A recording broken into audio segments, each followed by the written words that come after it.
ಕೊಡಪ್ಪ ದುಡ್ಡ. ಏನಕ್ಕ ಇವಾಗ ನನಗೆ ಬೇಕಿನ್ನ ಕೆಲಸ ಎಲ್ಲ ಪೂರೈಸ್ತಲ್ಲ, ಇನ್ನೇನು ನನಗೆ ಬೇಕು ಏನ್ಕನ ಕೆಲಸ ಪೂರೈಸಿದ್ರು. ಬಿಡು, ನಾಳೆ ಕೊಡ್ತೀನಲ್ಲ ಒಂದೇ ಸಲ. ಇಲ್ಲಪ್ಪ ನನಗೆ ಕೈ ನನ್ಗೇನು ಎಣ್ಣೆ ಕುಡಿಯಕ್ ಬೇಕಪ್ಪ, ಇರೋದು ಯಾಕೆ ಸುಳ್ಳು ಹೇಳ್ಬೇಕು. ಏಯ್ ಬೆಳಿಗ್ಗೆ ಹೆಂಗ್ ಕುಡಿದ್ಯಾ ಬೆಳಗ್ಗೆ ಅಂದ್ರೆ ಅದೆಲ್ಲ ನನಗೆ ಆಗಲ್ಲಪ್ಪ. ನಾನು ಇರೋದು ಹೇಳ್ಬೇಕು ಸತ್ಯ. ಆಮೇಲೆ ನನ್ನ ಕೈಗೆಲ್ಲ ವೈಬ್ರೇಷನ್ ಕೊಡ್ತವೆ. ವೈಬ್ರೇಷನ್ ಹಾಕ್ಬೋದ, ಮನೆಗೆ ಹೋಗಿ ತಿಂಡಿ ತಿಂದ್ರೆ ಸರಿ ಹಾಕತ್ ಬರಲ್ಲ. ಇಲ್ಲ ಕಣಪ್ಪ, ಆಗೋದಿಲ್ಲ. ನಾವು ಅದು ಮಾತ್ರ ನಾನು ರೂಢಿ ಆಗ್ಬಿಟ್ಟೈತೆ. ಕುಡಿಲಿಲ್ಲ ಅಂದ್ರೆ ಎಲ್ಗಾದ್ರೂ ಹೋಗಿ ಕೆಲಸ ಮಾಡಿ ಇದು ಮಾಡಿ ನಾವು ಕುಡಿಲೇಬೇಕು ಅಂತ ಅರ್ಧ ಅನ್ನೋದು ತರ ಇರೋದು. ಕೊಡಪ್ಪ. ಆಯ್ತಿರಪ್ಪ.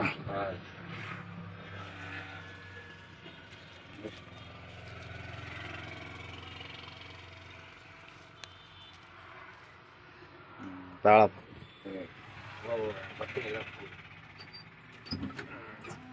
ಸರಿ, ನಾನು ಬರ್ಲಾ? ಡೋರ್ ಹಾಕು.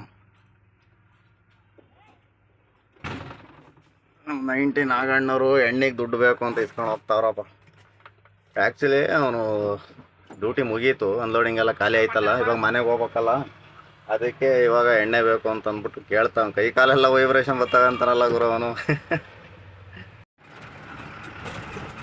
ಈ ಬೆಳಗ್ಗೆ ಎಣ್ಣೆ ಹಾಕೋರಿಗೆ ಕೈ ಕಾಲು ವೈಬ್ರೇಷನ್ 100% ಬಂದೇ ಬರುತ್ತೆ ಗುರು.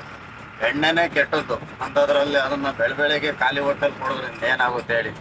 3 ಟೈಮ್ ಕರೆಕ್ಟಾಗಿ ತಿನ್ಕೊಂಡು ಉಣ್ಕೊಂಡಿದ್ದು ಸಾಯಂಕಾಲ ಟೈಮ್ ಎಣ್ಣೆ ಹೊಡಿಯೋರಿಗೆ ಏನು ಅಷ್ಟು ವೈಬ್ರೇಷನ್ ಕಂಡು ಬರೋದಿಲ್ಲ. ಖಾಲಿ ಹೊಟ್ಟೆಲಿ ಎಣ್ಣೆ ಹಾಕೋರಿಗೆ ಫಿಕ್ಸು ಕೈ ಕಾಲು ವೈಬ್ರೇಷನ್ ಅನ್ನೋದು. ಯಾಕಂದರೆ ಇದು ಅನುಭವದ ಮಾತು.